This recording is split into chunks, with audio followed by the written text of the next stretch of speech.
It's terrible because we're not going to be able to protect the city the way we should. Those words from former Flint firefighter Union Chief Raul Garcia before he stepped down from his post. He added his name to the quarter of the fire personnel who have now retired from the Flint Fire Department over the past few months. As a result of those retirements, the department is now down 25 people from the actual staffing levels the mayor laid out in his budget for the year. We had 105 in fire suppression.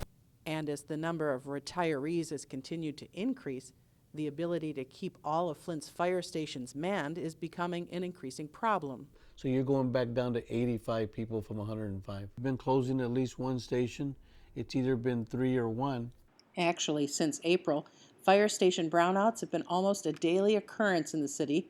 Supervisors at the station are simply unable to fill the 19-person staffing at each station, so when the numbers dip too low for the day, the personnel are moved to another station and one station is temporarily browned out. Oh, it makes me worry because you're talking about response time. As a result of the brownouts, the city has been operating with only 4 of its 5 stations open almost on a daily basis. It's terrible because we're not going to be able to protect the city the way we should.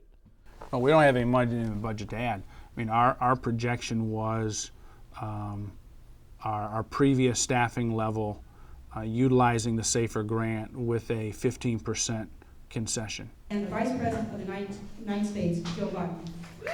And while Vice President Biden came to Flint promising to fight for a jobs bill that would include more money for police and fire stations, the reality is that the jobs bill would only save firefighter jobs in Flint. If it were to fail to pass, Flint would actually lose somewhere between 18 and 20 existing firefighters when the current SAFER grant runs out in May. And if that happens, you could end up with just 3 stations open.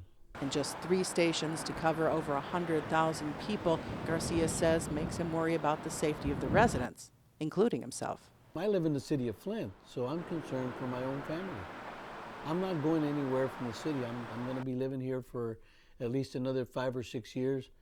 And yes, I'm highly concerned for the citizens.